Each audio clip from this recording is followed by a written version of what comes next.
But you know who wants censorship of the internet even more than Michael Wernick or Justin Trudeau or Karina Gould or Andrew Scheer? The CBC state broadcaster, because when they think of meddling, what they really mean is someone saying something that's off narrative, something the CBC would disagree with. Here, let me take you through this incredible story a bit. The headline on this CBC story is, "More needs to be done," Gould says after some online election meddling detected. Oh, wow, so there was meddling. Okay, well, obviously Gould needs to do what she's doing, plus more than. The government broadcaster even said so, right? Let me quote some more. "There were attempts to spread misinformation or disinformation. Officials confirm." Well, if the officials confirm it, then it must be true. The government has to step up its fight against online disinformation in the wake of the federal election, says Democratic Institutions Minister Karina Gould. Going forward, there is still a sense that more needs to be done to address the spread of disinformation on social media platforms, Gould said in a statement to CBC News.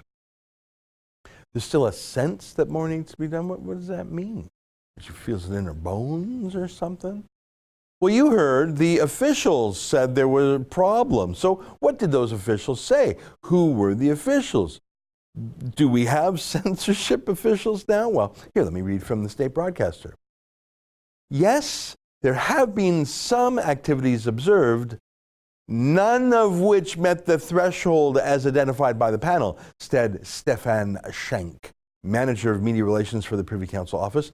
"Therefore, no public communication." Okay, let me quote the other comment by the same official. This is all of it. I'm not leaving anything out that he said in this news report, and there were no other officials quoted. "The panel," that's the panel Michael Wernick was supposed to be on, "made some observations but did not observe a level of activity that would warrant a public announcement or meet the threshold that would then take the next step to make a public announcement on whether Canada's ability to have a free and fair election was compromised."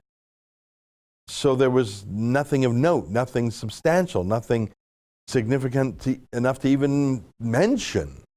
The Geiger counter just didn't ping. But you saw the CBC headline. The Liberals say more needs to be done. And what did the government journalist at the CBC write again? "There were attempts to spread misinformation or disinformation," officials confirm. Well, I just read you every single word quoted from the only official quote in the story. Did they in fact confirm what the CBC said they confirmed? They did not. They confirmed the opposite. The CBC are lying to you again.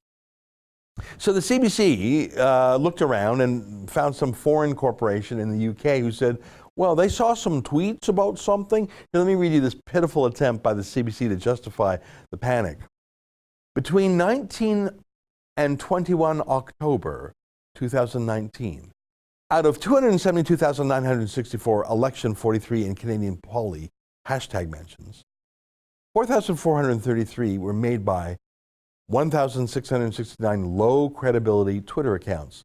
Astro Screens report found." That's this foreign company. That's what you got? 1 or 2% of tweets were made by low credibility accounts. What's that? What's a low credibility account? I think Catherine McKenna's Twitter account is a low credibility account because she says she lied. But you know, I actually gave them some real advice. I said that if you actually say it louder, we've learned in the House of Commons, if you repeat it, if you say it louder, if that is your talking point, people will totally believe it. Hey kids, friendly advice, don't drink and tweet, okay?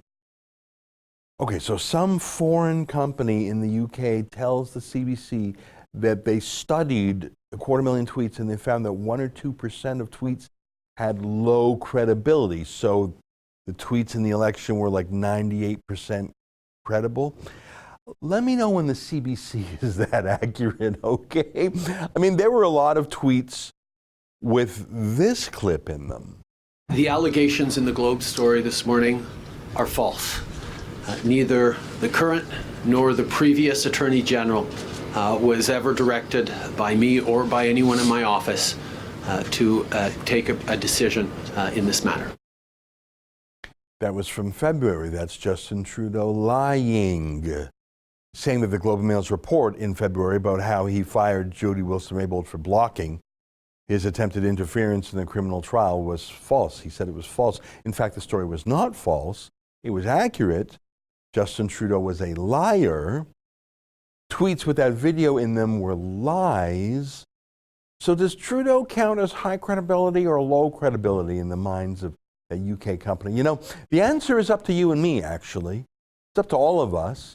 That's what a campaign is about, really. That's what an election is about.